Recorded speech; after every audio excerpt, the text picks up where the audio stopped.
পর্ব ৭৯। অনেক কাজ জমে গেলে অতিরিক্ত কষ্ট বোধ করবেন না। রবার্ট লুই স্টিভেন্স বলেছেন, প্রতিটি ব্যক্তি তার দৈনন্দিন কাজকর্ম সম্পাদন করতে সক্ষম।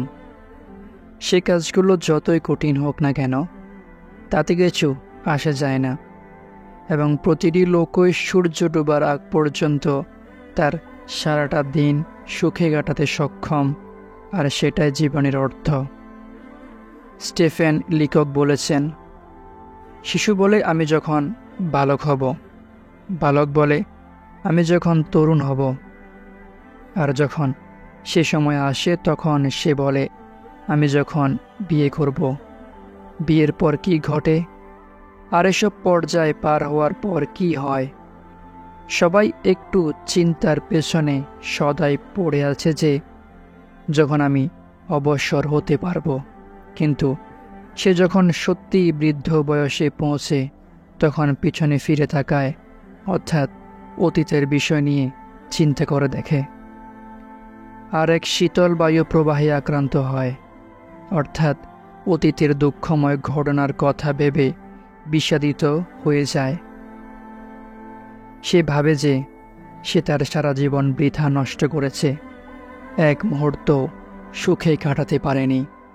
আর আমরা এভাবেই অনেক দেরিতে শিখতে পারি যে বর্তমানকালের প্রতিটি মুহূর্তেই জীবনকে উপভোগ করাই বা বর্তমানকালের প্রতিটি মুহূর্তকে কাজে লাগানোই প্রকৃত সুখের জীবন। যারা তাওবা করতে বিলম্ব করে, এই হলো তাদের অবস্থা। আমাদের একজন ধার্মিক পূর্বসূরি বলেছেন, বিলম্ব করার ব্যাপারে এবং আমি পরে করব এ কথা বলার ব্যাপারে আমি তোমাকে সতর্ক করছি, কারণ এটা এমন কথা যা মানুষকে ভালো কাজ করা থেকে বিরত রাখে এবং সওয়াবের কাজ করা থেকে পিছনে ফেলে দেয়। তাদেরকে খাওয়া দাওয়া এবং ফুর্তি করতে দাও, মিথ্যা আশায় তারা মোহাচ্ছন্ন থাকুক, কেননা শীঘ্রই তারা জানতে পারবে। সূরা হিজর।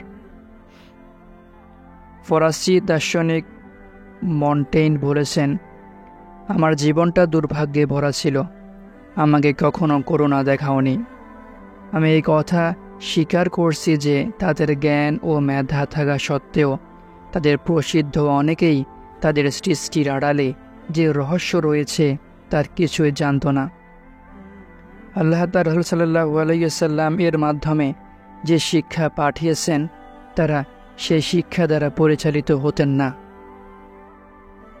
আর যার জন্য আল্লাহ আলোর ব্যবস্থা করেননি, তার জন্য কোনো আলো নেই।